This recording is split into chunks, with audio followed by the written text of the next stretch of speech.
Ayer les preguntaba a nuestros hermanos allá en Casa de Rescate, ahora se los pregunto a ustedes, ¿cuántos evangelios hay, mis hermanos? Bueno, dije, no vayan a decir, no vayan a dar otra respuesta, porque allá sí respondieron bien. 4 evangelios. Pues vamos a Marcos, al segundo evangelio. No sé, que ahí como que se escucha no se escucha como eco. No sé si ahí le pueden, como que me distrae un poquito. Marcos, vamos al evangelio de Marcos, capítulo 5. ¿Serán los micrófonos que vamos a apagar? Por favor, no. Marcos, capítulo 5. Vamos al evangelio de Marcos. Es que una de las cosas de las que soy muy delicado, mis hermanos, es de los oídos. Y así como que... Ayer escuchaba que mi mamá le estaba contando a alguien que por eso no me quería bautizar. ¿Ustedes pueden creerlo, mis hermanos? No, digo, cuando se va a meter el agua a los oídos y luego, ¿qué voy a hacer? Como que tengo una... Ok. O sea, ha de ser la luz, yo creo que se escucha como... Hay una frecuencia media rara. Marcos capítulo 5. Vamos a leer del versículo 1 al 20, ¿les parece? Marcos 5, del 1 al 20. Así que mis hermanos me pueden tapar los ojos, me pueden amarrar las manos, pero no me tapen los oídos, ¿eh? Marcos 5, del 1 al 20. ¿Lo tenemos, mis hermanos? Dice así la palabra de nuestro Dios. De igual manera, mis hermanos, lo leemos alternadamente, un versículo yo, uno ustedes, y nos unimos en el 20. Así que vamos a leer la palabra de nuestro Dios. Una de las cosas que venimos a hacer aquí es a leer. ¿Y a leer qué? Pues la palabra de Dios. Vamos, mis hermanos. Marcos 5, del 1 al 20, dice así la palabra de nuestro Dios. Vinieron al otro lado del mar, a la región de los Gadarenos. Y cuando salió de la barca, vino a su encuentro los sepulcros un hombre que un espíritu inmundo, que tenía su morada en los sepulcros y nadie podía atarle ni aun con cadenas. Porque muchas veces había sido atado con grillos y cadenas, mas las cadenas habían sido despedazadas por él, y despedazados los grillos, y nadie le podía dominar.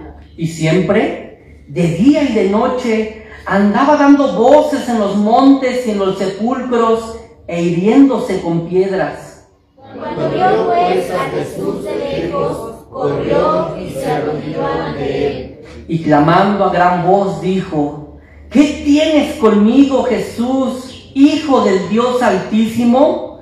Te conjuro por Dios que no me atormentes. Porque decía: sal de este hombre, espíritu inmundo. Y le preguntó: ¿Cómo te llamas? Y respondió diciendo: Legión me llamo, porque somos muchos. Y le rogaba mucho que no nos enviase fuera de aquella región. Y estaba allí cerca del monte un gran hato de cerdos paciendo. Y le rogaron todos los demonios diciendo: envíanos a los cerdos para que estemos en ellos. Y luego Jesús les dio permiso. Y saliendo aquellos espíritus inmundos, entraron en los cerdos, los cuales eran como 2000. Y el hato se precipitó en el mar por un despeñadero, y en el mar se ahogaron. Y los que apacentaban los cerdos huyeron y dieron aviso en la ciudad y en los campos, y salieron a ver qué era aquello que había sucedido. Vienen a Jesús y ven al que había sido atormentado del demonio y que había tenido la legión sentado, vestido y en su juicio cabal, y tuvieron miedo.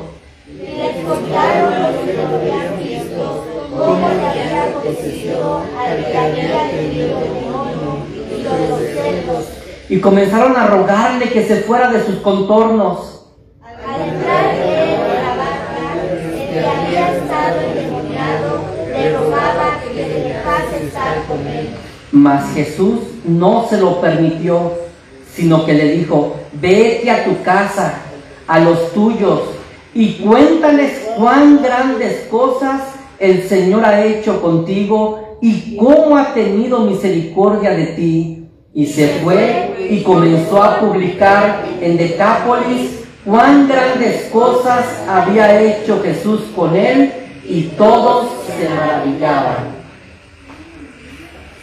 Quiero llamar a este mensaje haciendo alusión, mis hermanos, a la fecha conmemorativa del día de mañana y pasado, 15 y 16. Vamos a llamarle libre, pero realmente esclavo. Libre, pero realmente esclavo. Y es que, mis hermanos, creo que esa es la condición de mucha gente que se cree ser libre, pero que la realidad es que son esclavos. Libre, pero realmente esclavo. Así que a través de esta historia, mis hermanos, vamos a analizar un poquito algunas verdades que yo quiero exponer. Y aunque no voy a exponer todo el pasaje que leímos, eso lo haré en otra ocasión, hoy solamente, mis hermanos, yo quiero enfocarme en solo el versículo 3 y 4. Solo el versículo 3 y 4. Así que si dices, vamos a ver qué dice acerca de esto, ya que hoy no vamos a exponer todo el pasaje, solo me quiero centrar en el versículo 3 y 4 que te vuelvo a leer. Y tenía su morada en los sepulcros, y nadie podía atarle, ni aun con cadenas, porque muchas veces había sido atado con grillos y cadenas, mas las cadenas habían sido hechas pedazos por él, y desmenuzados los grillos, y nadie le podía dominar. ¿A quién nadie podía dominar? A un hombre dominado por el demonio. Nadie lo podía dominar. Rompía cadenas. Yo soy libre, a mí nadie me controla. Libre, pero realmente esclavo. Libre, pero realmente esclavo. Pero vamos a analizar, mis hermanos, antes de adentrarme en algunas verdades que quiero hoy exponer en este mensaje, vamos a hablar un poquito del contexto de esta historia. Y es que esta historia, mis hermanos, se encuentra en medio de dos historias más. Es como un sándwich divino. Así que ¿a cuántos les gustan los sándwiches? Esto es como un sándwich divino. Y la historia del endemoniado gadareno está justo el jamón. ¿Recuerdan que los demonios se fueron a los puerquitos? Y ahí empezó el jamón a hacer daño. No es cierto, es broma. Pero es como un sándwich divino. Tenemos una historia antes, la del endemoniado en medio, y otra historia después. Así que vamos a ver un poquito el contexto para que entendamos algunas verdades, mis hermanos, que son de verdad increíbles y maravillosas de quién es nuestro Señor Jesús. Es que tenemos a un Cristo maravilloso, mis hermanos. Así que vamos a ver, quiero primero hablarles antes del texto, antes de esta historia. De hecho, si nos regresamos un poquito al capítulo 4, del versículo 35 al 41, no vamos a leerlo, solamente te lo voy a contar rápidamente. Ahí tenemos la historia de Jesús calmando la tempestad. ¿Sí lo has leído, no? Sí. Jesús les dice a sus discípulos, pasemos al otro lado. Y los discípulos se suben a la barca, también Jesús se sube, y entonces Jesús se queda bien dormido Jesús. Y se suelta una tempestad y los discípulos comienzan a tratar de mantener la barca a flote y sacando el agua, pero ven que no pueden y entonces se comienzan a desesperar y de repente dicen, oye, ¿y Jesús? Estaba durmiendo y lo van a despertar. Jesús, ¿qué no tienes cuidado de nosotros? Y Jesús se levanta, se pone en la orilla de la barca y le pide al mar que se esté tranquilo. ¿Y qué creen que sucede? Al instante, todo queda tranquilo. O sea, no que poco a poquito, como son las tormentas y las lluvias que van de más a menos, ¿no? Se empieza a calmar hasta que se calma. No, aquí fue al instante, mis hermanos. Ni brisa había, el sol salió, todo se despejó. Fue un gran milagro. En esta historia, el autor de este evangelio, Marcos, nos quiere dejar ver una verdad de Jesús. Y es que nuestro Señor tiene el poder sobre la creación. O si quieres llamarle la naturaleza. Jesús tiene todo el poder sobre la creación. Él puede decir que llueva y lloverá. Él puede decir que no llueva y no lloverá. Él puede decir a las tempestades, tranquilos, tranquila, y la tempestad se tranquiliza. Él tiene el poder sobre toda la creación, sobre toda la naturaleza. Pero si vamos a la otra historia, la historia que está al final, en medio está la del Gadareno, tenemos la historia de Jesús sanando a una mujer y resucitando a una niña. Primero, calma la tempestad, el poder de Jesús sobre la naturaleza, sobre la creación. En la otra historia, al final, tenemos Jesús teniendo todo el poder sobre la enfermedad. ¿Recuerdas aquella mujer con flujo de sangre? Que hacía 12 terribles años que sufría de un flujo de sangre. Ningún médico había podido curarla. Y con tan solo tocar el borde del manto de Jesús, ¿qué pasó con esta mujer? Fue sana. Y dice Jesús, yo sentí que poder salió de mí. ¿Quién me tocó?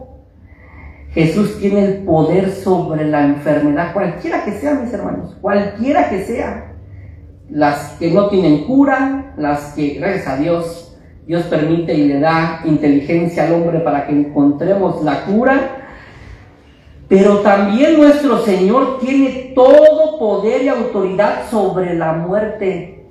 De hecho, Jesús se dirigía a curar a una niña.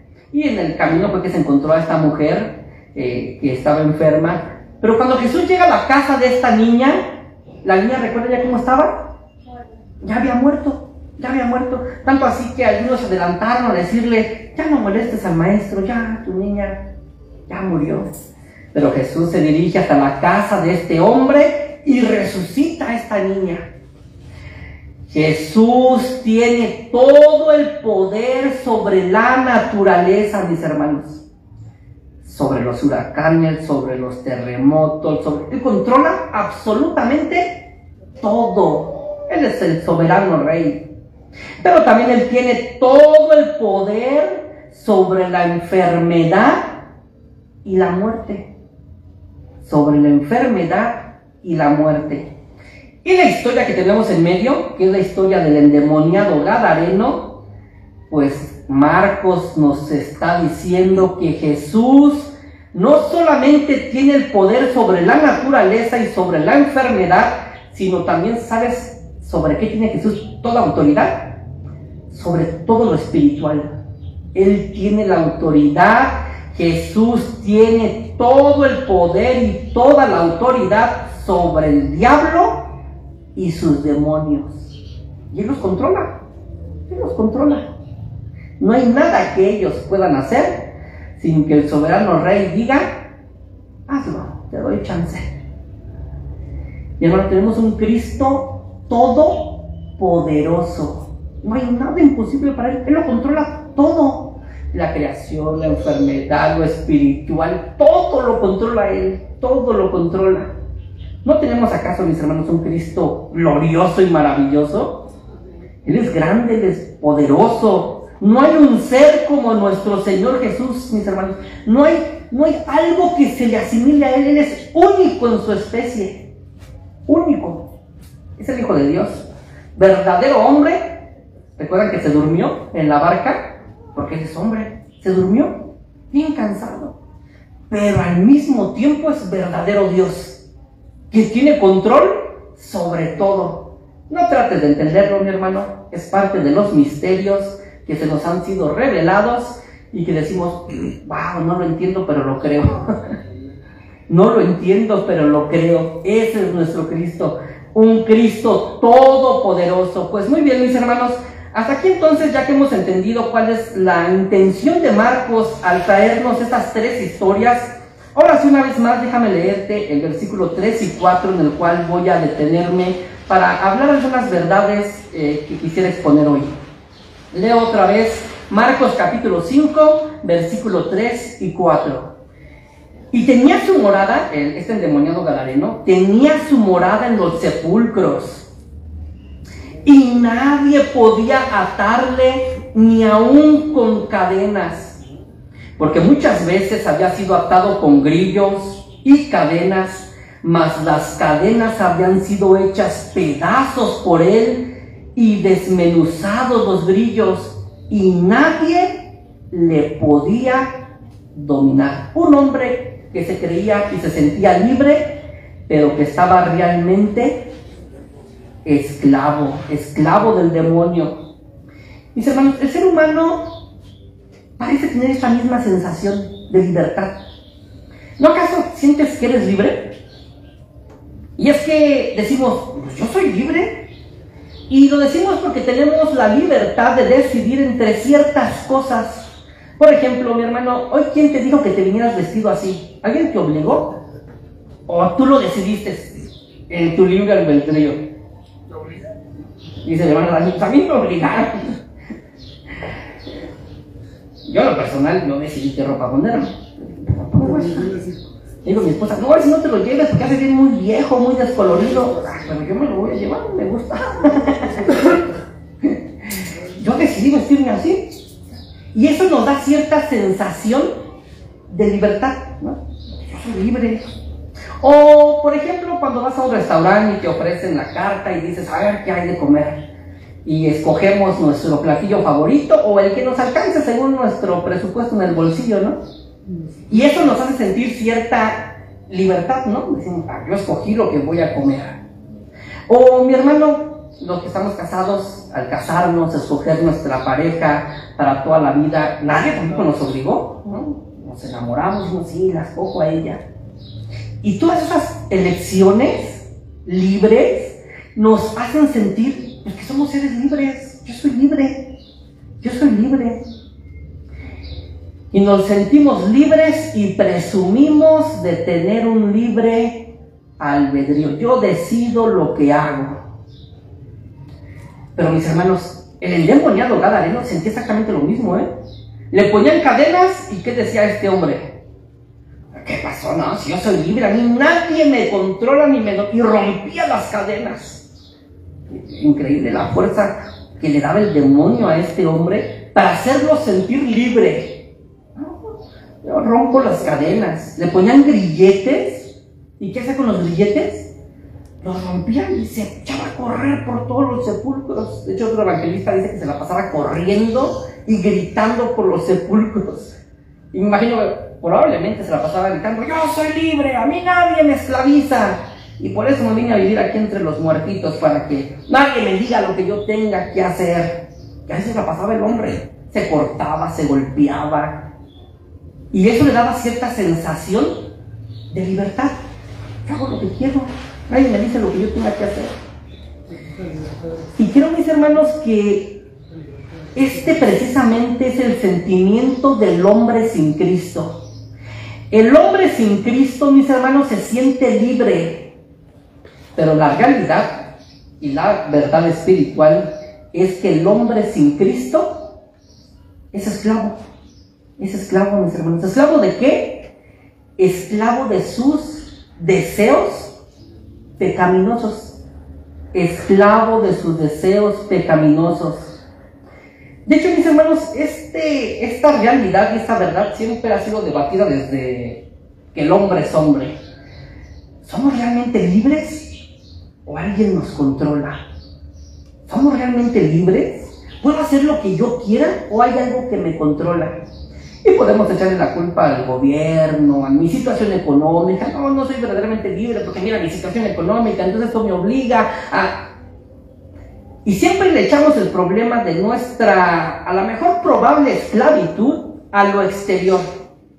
Pero mi hermano, el problema de la esclavitud del ser humano, ¿sabes dónde se encuentra?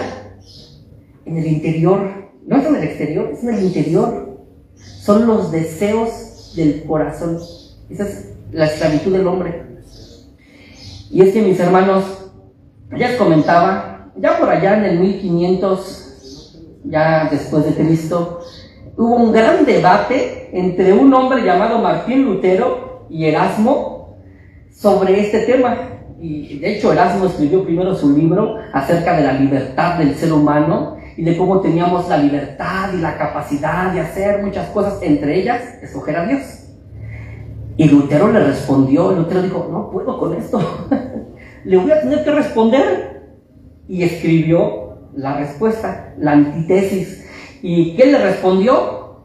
Sí tenemos albedrío, pero es esclavo de nuestros deseos. Y todo lo que hacemos, lo hacemos porque nosotros lo elegimos. Pero el principio es un deseo que nos controla y nos domina. Y este deseo que nos controla y nos domina es pecaminoso. Somos esclavos del pecado. Somos esclavos del pecado. Si no, mi hermano, si acaso tú puedes pensar que el ser humano es libre, intenta dejar un pecado así ya. Mira, yo como batallo con él, pero ya lo voy a dejar. Mañana en adelante nunca más lo vuelvo a hacer. Te vas a topar con la realidad de que no lo vas a lograr. Y el deseo por volver a hacer eso nos vuelve a dominar. Y otra vez, esclavos del deseo pecaminoso del corazón. Sí, el hombre tiene la libertad de escoger, pero escoge según sus deseos. Y son nuestros deseos los que se encuentran esclavos a nuestra condición pecaminosa. Dice la Biblia, mis hermanos, que el hombre desde que cayó, Génesis capítulo 3, solo en su mente y en su corazón, ¿sabes en qué piensa? En pecar. El pensamiento continuo del hombre es solo pecar. Ay, hermano, ¿cómo así? Solo pecar. Y es que, mis hermanos, hay muchas cosas que hacemos aparentemente buenas, pero que la raíz es pecaminosa. Es pecaminosa. Ya lo hemos hablado en muchas ocasiones en otros mensajes. A veces bondades, buenas obras que realizamos, pues ante la gente uno dice, wow. Pero si descubrieran mi corazón y lo que me motiva a hacer eso, que es una buena obra ante los demás, descubrirían que es un deseo pecaminoso. Es un deseo pecaminoso. Como por ejemplo, ya les he puesto muchas veces este ejemplo. Aquel hombre que decide serle fiel a su esposa, ¿eso es bueno o malo? Eso es bueno, mis hermanos. Nadie puede decir que es malo. Pero ¿qué te motiva a serle fiel a tu esposa? No, imagínate tantas enfermedades. No, hombre, no, mejor me aguanto con una sola mujer. Ese deseo o ese acto bueno de ser fiel, ¿qué principio tiene? Un principio pecaminoso. O sea, yo mismo, o sea, lo hago por mi bien. Mis hermanos, si las consecuencias de nuestros actos no tuvieran consecuencias, si nuestros actos no tuvieran consecuencias, ¿qué tanto haríamos? Mis hermanos, una de las gracias de nuestro Dios y lazos de gracia, Dios pone muchos lazos de gracia en la humanidad, porque aunque podemos hacer muchas maldades, Dios nos pone restricciones. Por ejemplo, una de esas, la familia. ¿Sabías que la familia es un lazo de gracia de Dios? Porque es por la familia. No, ¿qué va a decir mi esposa? No, imagínate si se enteraran mis hijos. Imagínate si se enteraran mis papás. Y entonces, ¿qué hacemos? Suprimimos ese deseo pecaminoso y decimos, no, mejor no lo voy a hacer. Pero el deseo ahí está. Ahí está el deseo. Y decimos, no, mejor no, porque ¿qué van a decir de mí? Pero es un lazo de gracia que Dios pone a la familia para restringirnos, no pecar bastante. Otro lazo que Dios pone como parte de su gracia es el gobierno. No importa cómo sea no importa cómo sea sea que le vayas a quien le vayas, hermano, no importa cómo sea quien sea, Dios pone el gobierno como un lazo de gracia. ¿Qué pasaría si no tuviéramos gobierno, mis hermanos? Que por un día dijeran, ¿saben? El día de mañana no hay ley. Pueden hacer lo que quieran, solo 24 horas. De hecho, hay unas películas que tratan sobre eso, ¿no? 24 horas, haz lo que quieras, que no va a haber castigo, no va a haber un gobierno que te diga, a ver, tú mataste, tú robaste, tú hiciste. ¿Qué haríamos, mi hermano?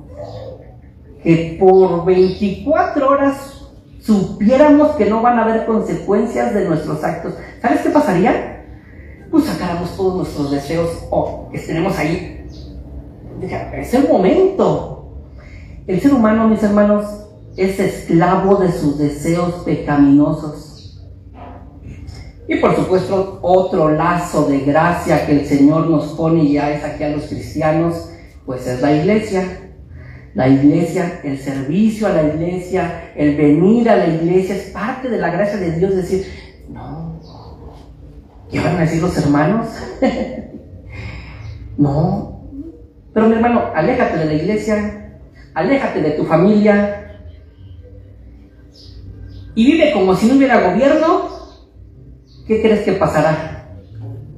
Vas a hacer un montón de desastre, un montón de desastre. El ser humano, mis hermanos, tiene una sensación de libertad, pero esta libertad es esclava de sus deseos pecaminosos. Y por ello, como el endemoniado, mis hermanos, si algo no desea el ser humano, es a Cristo. No desea a Cristo, no quiere a Dios. Todo menos Dios. Nos encanta predicar acerca de ir al cielo, pero ese tipo de predicaciones, mis hermanos, a toda la gente le gusta. ¿Cuántos quieren ir al cielo? ¿Y qué decimos? ¡Amén!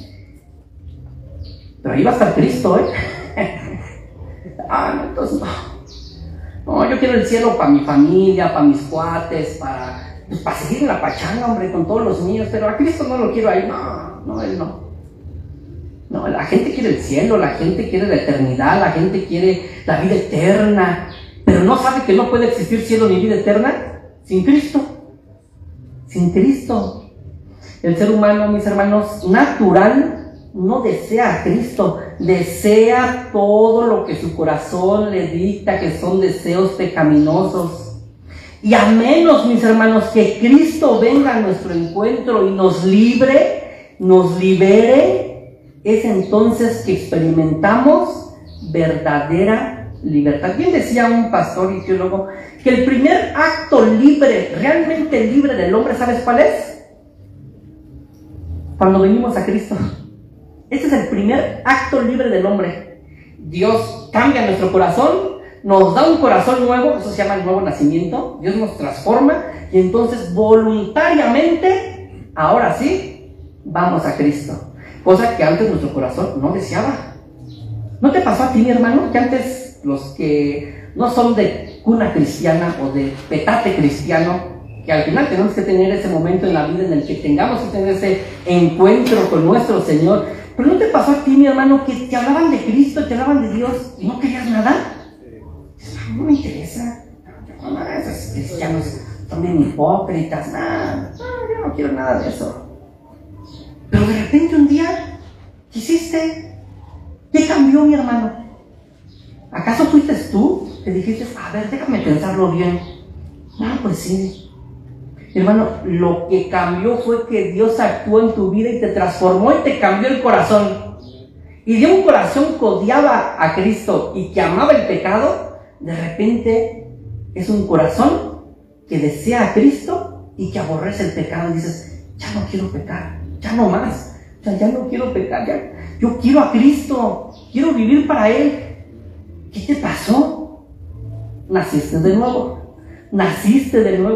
Ya nuestro hermano Kevin hace como un mes y medio nos compartía del nuevo nacimiento. Naciste de nuevo. Esto solamente lo da Dios, mis hermanos. Es un acto puro de Dios. Nos hace nacer de nuevo por el puro afecto de su voluntad. Y nos cambia el corazón. Por eso, mis hermanos, creo que, aquí lo digo entre paréntesis, por eso creo que los cristianos deberíamos de ser la gente, y digo deberíamos porque a veces cómo nos cuesta, deberíamos de ser la gente más humilde y ver a la gente con compasión y no verlos por debajo del hombro, decir, yo sí entiendo, pero este tremendo no entiende. ¿A poco crees que nosotros entendimos, mi hermano, porque somos más sabios e inteligentes? ¿O porque somos más buenos? No. Solamente es porque Dios tuvo misericordia de nosotros. La única diferencia entre el impío pecador que no quiere de Cristo y nosotros que estamos aquí, ¿sabes cuál es la única diferencia, mi hermano? La gracia de Dios, su misericordia, nos cambió el corazón y dijimos, yo quiero a Cristo. Por eso deberíamos tener compasión de aquellos que dicen, yo no quiero. Decir, Señor, ten misericordia de él, así como la tuviste de mí, ten misericordia de él. Quiero leerte, mis queridos hermanos, dos pasajes que nos hablan de cómo solamente en Cristo hay verdadera libertad. Porque podemos tener esta sensación de libertad y quizás no lo somos. Y quiero que vayamos al primero que se encuentra en Juan, solo 2 versículos. Juan capítulo 8, el último evangelio, Juan capítulo 8.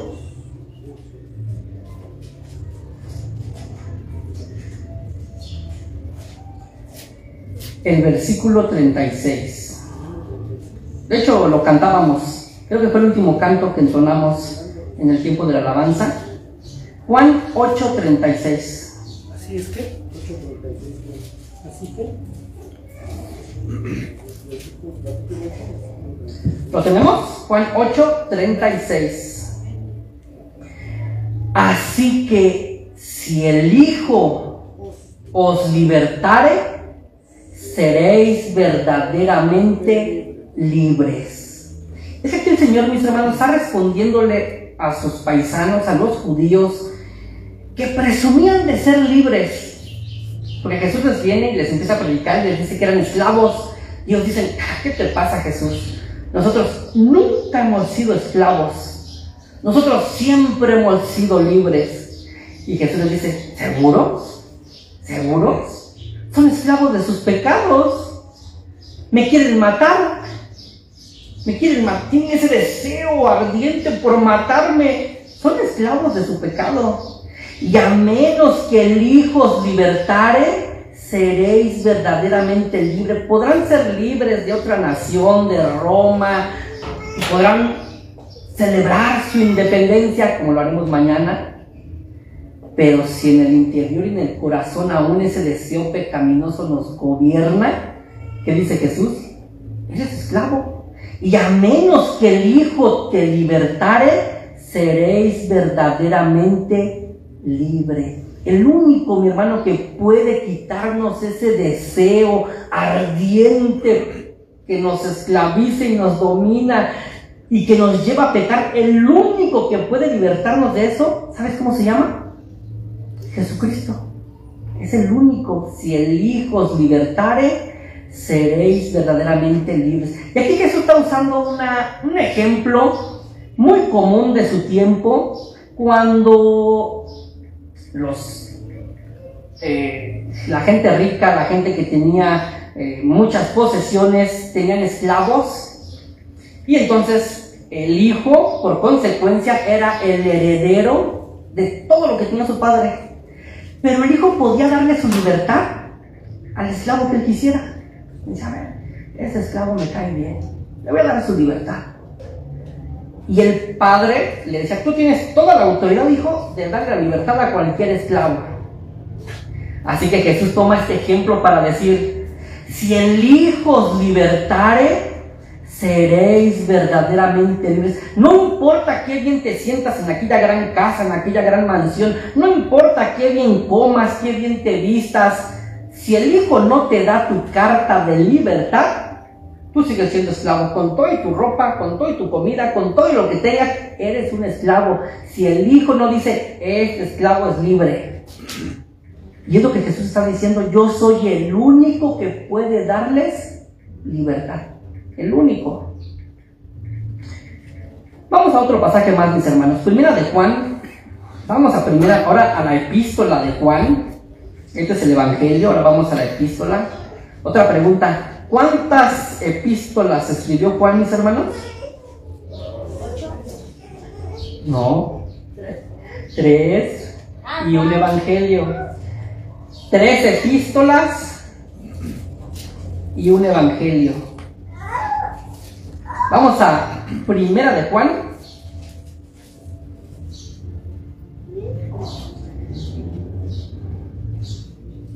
Primera de Juan, capítulo 3, versículo 8.